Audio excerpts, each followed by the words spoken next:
हाय दोस्तों, आपका स्वागत है आपके अपने यूट्यूब चैनल नवीन एजुकेशन में। दोस्तों, आज का हमारा टॉपिक है पावर एंड एक्सपोनेंट, जिसे पावर मतलब हिंदी में हम लोग उसको घात बोलते हैं और एक्सपोनेंट का मतलब होता है घातांक। तो आज हम लोग जो है लॉ ऑफ इंडसेस ये पढ़ने वाले। दोस्तों, आज के टॉपिक का नाम है लॉ ऑफ इंडसेस, घातांक के नियम। दोस्तों, यदि आप 8th क्लास में, 7th क्लास में, यदि 9th क्लास में आप पढ़ रहे हो, तब जो है ये बहुत ज्यादा यूजफुल होते हैं। और लॉ ऑफ इंडसेस जो है बहुत सारे, लगभग 10 से 11 जो है लॉ ऑफ इंडसेस है, ठीक है दोस्तों। बट उसमें से लगभग 5 जो है रूल्स आज हम लोग देखने वाले, नियम हम लोग देखने वाले दोस्तों, जो बहुत ज्यादा आपको यूजफुल होने वाले हैं, ठीक है। तो नियम यहाँ पहला है कि x का पावर m इंटू एक्स का पावर n। तो यहाँ पर दोस्तों x जो है ये बेस है और ये m जो है ये पावर है। तो यहाँ पर x का पावर m इंटू एक्स का पावर n, उसका क्या होता है दोस्तों, उसका आंसर क्या हो जाएगा वो हमको समझना है इन नियमों के माध्यम से।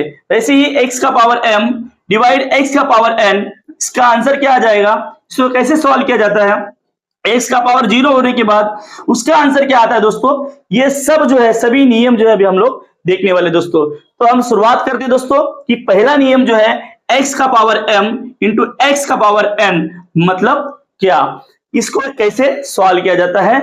मतलब ये घातांक का जो पहला नियम है, इस नियम को कैसे हम लोग जो है किसी भी एग्जाम्पल को कैसे हम लोग सॉल्व कर सकते हैं दोस्तों, वो हम लोग देखने वाले। तो चलिए दोस्तों, पहला नियम हम लोग देख लेते हैं कि लॉ ऑफ इंडसेस जो है उसका पहला नियम क्या है। घातांक का पहला नियम क्या है दोस्तों, अगर मान लो x का पावर m है इंटू एक्स का पावर n है, तो उसका हम लोग जो है इस प्रकार से कर लेते हैं कि x का पावर जो है m प्लस n, मतलब यदि ये दो वेरिएबल जो है ये सेम है, ये दो आधार यदि सेम है, ठीक है, ये दो बेस यदि सेम है, तो उनके पावर्स को हम लोग प्लस कर लेते हैं अगर वो इनटू के पोजीशन में है तो, ठीक है दोस्तों। इतना आपको याद रखना है। यदि मान लो यहां पर जो है अगर आधार y है और उसका पावर m है इंटू आधार y है और उसका पावर n है, तो भी आपका आंसर आ जाएगा दोस्तों y m प्लस n। ये हो गया दोस्तों आपका आंसर। इस प्रकार से आपको आंसर निकाल लेना है। अब ये हो गई बात, यहाँ पर लेटेस्ट दिए हुए हैं। अगर मान लो यहाँ पर कोई नंबर दिया हो, जैसे कि 4 का पावर 3 इंटू 4 का पावर 2, इस प्रकार से दिया है दोस्तों, तो यहाँ पर आंसर आपको कैसे निकालना है। तो इसमें बहुत ज्यादा कंफ्यूज होने की जरूरत नहीं है। जैसे कि पहला नियम आपको बताया गया, उसी के बेस पे आधार समान होने पर, ठीक है, क्या करना है आपको, इसके पावर्स को प्लस कर देना है दोस्तों। तो क्या हो जाएगा 4 पावर 3 प्लस 2, इट मीन्स 4 का पावर 5। तो दोस्तों इस प्रकार से ये आपका आंसर हो गया। अगर आधार कुछ भी रहने दो, ठीक है, आधार कुछ भी रहे, जैसे मान लो z का पावर n है इंटू z का पावर m है, ठीक है, ऐसा भी है। आधार अगर सेम है, आधार यदि आपका सेम है, तो दोस्तों यही नियम लागू होगा कि z का power n plus m is equal to आपका यहाँ पर आ जाएगा दोस्तों, ये हो गया आपका आंसर। तो फॉर एग्जांपल और भी ले लेते हैं, जैसे कि 3 का पावर 9 इंटू 3 का पावर 5, यहाँ पे दोस्तों आपका आंसर क्या आ जाएगा, 3 का पावर 9 प्लस 5, ठीक है। तो आपका आंसर हो जाएगा इधर लास्ट में 3 का पावर 14। ये हो गया दोस्तों आपका आंसर। तो दोस्तों अगर ये आपको नियम समझ में आया है तो आपको कमेंट्स में लिखना है कि आपको समझ में आ रहा है या नहीं आ रहा है। अब दोस्तों एक एग्जांपल आपके लिए जो आपको करना है और कमेंट्स में उसका आंसर लिख के भेजना है दोस्तों। जैसे कि हम लोग ले लेते हैं कि k का पावर n इंटू k का पावर m ऐसा दिया हुआ है, तो इसका आंसर क्या आएगा या इसको कैसे करेंगे। साथ ही साथ और हम लोग एग्जांपल ले सकते हैं, जैसे कि ये आपके लिए 5 का पावर यदि मान लो 3 है इंटू 5 का पावर 4 है दोस्तों, तो इसका आंसर क्या आएगा, ये निकल के आपको कमेंट्स में लिख देना है। इस प्रकार से दोस्तों पहला नियम हमने देखे। अब इसकी 50 हम लोग देखने वाले लॉ ऑफ इंडसेस का सेकंड नियम। हम लोग देखने वाले हैं कि लॉ ऑफ इंडसेस का सेकंड नियम क्या है। घातांक का दूसरा नियम क्या है कि x का पावर m अपॉन x का पावर n, यदि ऐसा होता है दोस्तों तो x क्या हो जाएगा, x का power m minus n। But ये नियम लागू कब होता है। फॉर एग्जांपल इसको हम लोग ऐसे भी लिख सकते हैं दोस्तों कि x का पावर m डिवाइड x का power n is equal to x का power m minus n। But यहां पर एक बहुत ही ज्यादा नोटिस करने वाली बात आपको बता दे रहा हूं दोस्तों कि यहां पर एक इंपॉर्टेंट बात क्या है कि ये नियम कब लागू होता है, अदरवाइज आपका जो है ये क्वेश्चन का जो आंसर होगा वो गलत हो जाएगा दोस्तों। यहां पर एक इंपॉर्टेंट चीज ये है कि ये आपको नोटिस करके रखना है, अपने दिमाग में रखना है कि यहां पर हमेशा जो है m is greater than n होना चाहिए। बेस समान होने पर, अगर बेस समान होने पर ये दोनों भी डिवाइड की पोजीशन में है तो क्या करना है, उनके पावर्स को माइनस कर देना दोस्तों। बट कब, अगर m is greater than n, m जो है अगर बड़ा है n से, तभी ये आपका नियम लागू होगा, अदरवाइज आपका नियम जो है ये लागू नहीं होगा दोस्तों, मतलब ये आपका आंसर गलत हो जाएगा। तो फॉर एग्जांपल हम लोग देखते हैं, अगर मान लो बेस जो है y है दोस्तों, बेस y है, उसका पावर m है, डिवाइड y का पावर n है, ठीक है। तो इसमें भी ऐसे ही सेम आधार समान होने पर दोस्तों, क्योंकि यहाँ पे x लिए थे हमने, यहाँ पे y ले लिए, अगर मान लो कोई और आधार है तो क्या उसको भी इसी प्रकार से हम लोग लिखेंगे, यस इसी प्रकार से हम लोग उसको लिखेंगे। यहाँ पर जो है m माइनस n हो जाएगा दोस्तों। बट यहाँ भी आपको एक बात याद रखना है, चाहे आधार कुछ भी हो, ठीक है, अगर ये डिवाइड के पोजीशन में है, ठीक है, तो आपको करना क्या है कि यहाँ पर जो है m जो है हमेशा क्या होना चाहिए, बड़ा होना चाहिए दोस्तों, इतना आपको याद रखना है। फॉर एग्जाम्पल हम लोग देख लेते हैं, जैसे कि 4 का पावर जो है ये 5 है, डिवाइड 4 का पावर यदि 3 है, ठीक है, तो यहाँ पर आधार समान है दोस्तों, इसका बेस समान है, आधार समान होने पर पावर्स को क्या करते हैं दोस्तों, माइनस कर देते हैं।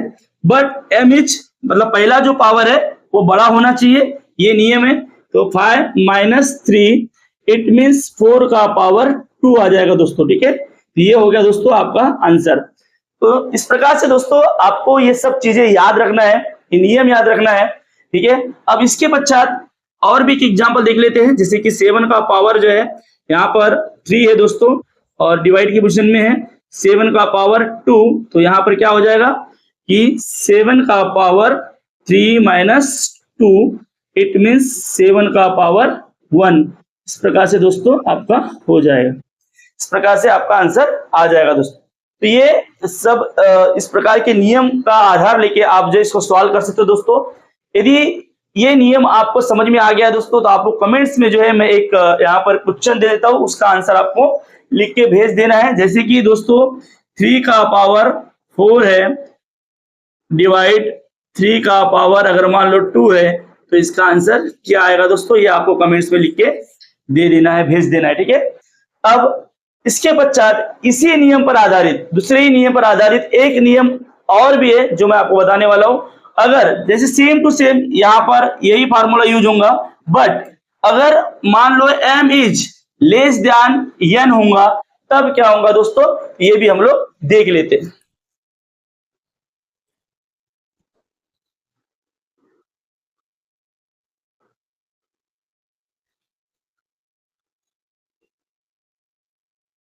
अब इसी नियम में दोस्तों सिर्फ एक इंपॉर्टेंट चीज आपको ध्यान में रखना है कि m is less than n अगर होता है, तब जो है ये नियम चेंज कैसे होता है, कैसे बदल जाता है दोस्तों, वो हम लोग देखने वाले हैं, ठीक है। तो यहाँ पर नियम कैसे बदलता है कि 1 अपॉन ये हो जाता है दोस्तों 1 अपॉन x का power m plus n minus m हो जाएगा दोस्तों, n अपॉन x का पावर n माइनस m हो जाएगा दोस्तों। इस प्रकार से यही नियम जो है, अगर मान लो ये पावर जो है बड़ा न होते हुए अगर छोटा है, ठीक है, और ये पावर बड़ा है, तब जो है नियम चेंज हो जाता है दोस्तों। तो ये एक नियम है, ये नियम 2 के अंतर्गत ही मैंने ले लिया इसको, ठीक है।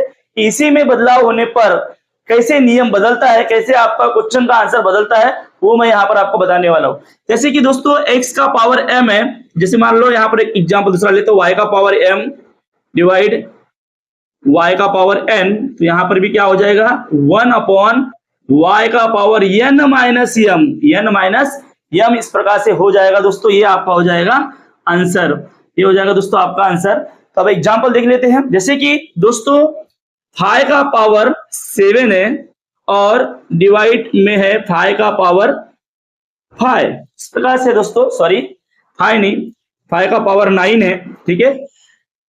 तो दोस्तों इसको हम लोग कैसे करेंगे, अब यहाँ पर ये पावर छोटा है, अब आपको पता होना चाहिए कि 7 माइनस 9 नहीं होता है, ठीक है, 7 माइनस 9 नहीं होता है, तो इसके लिए नियम क्या लागू होगा दोस्तों, तो यहाँ पर हम लोग देख लेते हैं कि क्या हो जाएगा। बेस समान होने पर, बेस समान है, यहाँ पर आपको 5 लिख देना है। अब यहाँ लिखना है आपको ऊपर में 1 और 5 का जो है 5 का पावर, इसमें सबसे पहले आपको 9 लिखना है, 9 माइनस 7 इस प्रकार से लिख देना है दोस्तों। तो आपका आंसर हो जाएगा क्या कि 1/5 और यहाँ पर आ जाएगा पावर 2। इस प्रकार से दोस्तों आपका हो जाएगा ये आंसर। तो ऐसे ही और भी एग्जांपल्स हम लोग ले सकते हैं दोस्तों। यदि आपको ये नियम समझ में आया होगा तो आपको जो है एक प्यारा सा कमेंट्स लिख देना है कि आपको ये नियम समझ में आया या नहीं। अब एक एग्जांपल आप लोगों के लिए दोस्तों मैं यहाँ पे दे रहा हूँ, ठीक है। यहाँ पर एक नियम मैं आप लोगों के लिए दे रहा हूँ जो आपको कर लेना है। जैसे कि मान लो 3 का पावर 7 है, 7 ना लेते हुए हम लोग कोई दूसरा ले लेते हैं, ठीक है। 3 का पावर 5 है डिवाइड, यदि 3 का पावर 11 है, ठीक है। तो दोस्तों इसका आंसर क्या आएगा, इसका आंसर क्या आएगा ये आपको कमेंट्स में लिख के भेज देना है दोस्तों। इस प्रकार से हम लोगों ने देखे अभी कि इंडसेस जो है उसका सेकंड नियम क्या है, और सेकंड नियम में 2 प्रकार के नियम है। तो मैंने बताया आपको कि कैसे उसको बदलना है कि m जो है यदि ग्रेटर है मतलब बड़ा है तो कैसे आप उसको सॉल्व करोगे, m यदि छोटा है मतलब लेस देन n की अपेक्षा अगर वो छोटा है तो उसको आप कैसे सॉल्व करोगे। ये दोनों भी बेहतरीन तरीके जो है बच्चों आपको मैंने बता दिया दोस्तों, ठीक है। तो अब इसके पश्चात नियम क्रमांक तीसरा जो है हम लोग देखने वाले दोस्तों कि नियम तीसरा क्या हो देखने वाले। घातांक का तीसरा नियम, ठीक है। लॉ ऑफ इंडसेस का तीसरा नियम क्या है कि x का पावर यदि 0 है दोस्तों तो उसका आंसर आता है हमेशा 1। इतना आपको याद रखना है क्योंकि बहुत से बच्चे इसमें गलतियां करते हैं कि x का पावर यदि 0 है तो उसका आंसर जो है 1 दे देते या 0 लिख देते, ठीक है। कुछ बच्चे जो है x का पावर अगर 0 है तो उसका 0 आंसर लिख देते हैं, तो ये बिल्कुल भी गलत है, ठीक है। तो x का पावर जो है अगर 0 है तो उसका आंसर आता है 1। जैसे कि y का पावर यदि 0 है दोस्तों तो इसका भी 1 आंसर आ जाएगा। इस प्रकार से आपका आंसर आ जाएगा। और एग्जांपल देखते हैं दोस्तों कि यदि जो है 4 है, 4 का पावर 0 है तो इसका भी आंसर आपको क्या मिलेगा, 1 मिलेगा दोस्तों। 4 नहीं आएगा, 4 बिल्कुल भी नहीं आएगा। x का पावर यदि 0 है मतलब कोई भी वेरिएबल का अगर पावर 0 होता है दोस्तों तो उसका आंसर 1 आता है, ये आपको याद रखना है। भले कितनी भी बड़ी संख्या रहने दो, जैसे 135 है, इसका पावर मान लो 0 है तो भी इसका आंसर क्या आ जाएगा दोस्तों, 1 ही आएगा। इतना आपको याद रखना है, ठीक है। x का power 0 is equal to 1। For example ये भी इसका ये आंसर हो गया दोस्तों। इस प्रकार से ये इसका आंसर हो गया।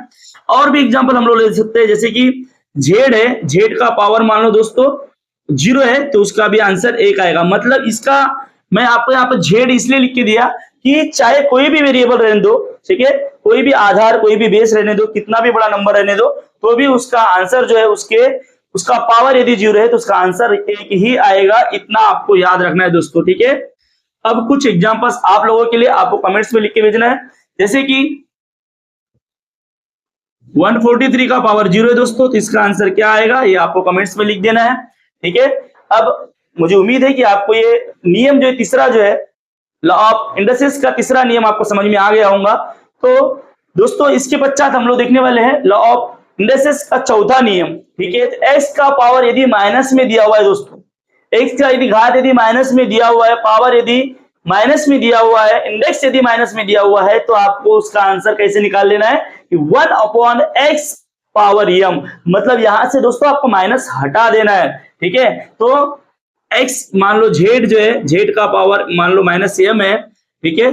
या फिर आप कुछ भी ले सकते हो, ऐसा जरूरी नहीं कि यहाँ पर आपको m ही लेना है। मतलब कोई भी अगर पावर है, ठीक है, m मतलब कोई भी पावर रहने दो, उसके लिए हमने यहाँ पर यूज किए है m, ठीक है। तो x z का पावर m जो है, z का पावर m इक्वल टू क्या हो जाएगा दोस्तों 1/z का पावर m। -m नहीं आएगा, z का पावर -m है तो यहाँ पर हो जाएगा 1/z का पावर m। यहाँ पर माइनस हट जाएगा दोस्तों और वो आपके डिनोमिनेटर में आ जाएगा, ठीक है। और न्यूमरेटर में आपको 1 लिख देना है, अंश में आपको 1 लिख देना है, हर में आपको माइनस हटा देना है दोस्तों।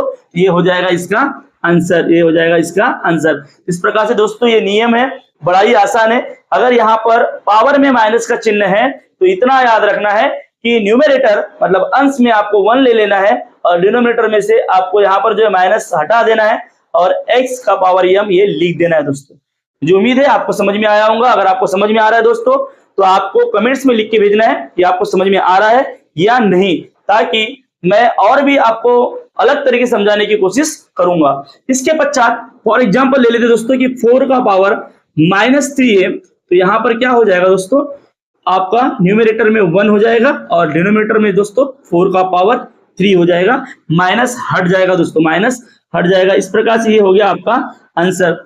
अब दोस्तों एक एग्जांपल आपके लिए जो आपको कमेंट्स में लिख देना है, क्या हो जाएगा, जैसे कि 7 जो है 7 का पावर -5 है दोस्तों, तो क्या होगा आपको उसका आंसर दे देना है। तो आप कमेंट्स में लिख के भेजिए दोस्तों कि 7 का पावर यदि -5 है तो उसका आंसर क्या हो जाएगा। ठीक है, ये इस प्रकार से हम लोगों ने नियम जो है फोर्थ देखे, चौथा नियम जो है लॉ ऑफ इंडस्ट्रीज का, वो क्या है। इसके पश्चात दोस्तों और भी बहुत सारे नियम है जो मैं आपको बताने वाला हूं, जो मोस्ट इंपॉर्टेंट है दोस्तों, वही आपके साथ यहाँ पे शेयर किए जा रहे हैं।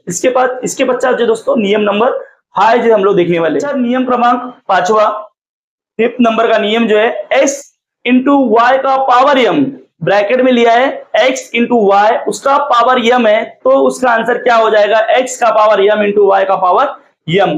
कुछ एग्जाम्पल के माध्यम से समझने की कोशिश करेंगे दोस्तों। जैसे कि यहाँ पर हम लोग देख लेते हैं जी z है और यहाँ पर मान लो y है, z और y यहाँ पर दोनों भी आधार अलग अलग है दोस्तों, इतना याद रखना है आपको। ठीक है, z एंड y है और इन दोनों का पावर मिला के अगर मान लो दोस्तों m दिया हुआ है, तो यहाँ पर जो इसका आंसर क्या हो जाएगा कि z का पावर m इंटू वाई का पावर m, ये हो जाएगा दोस्तों आपका आंसर।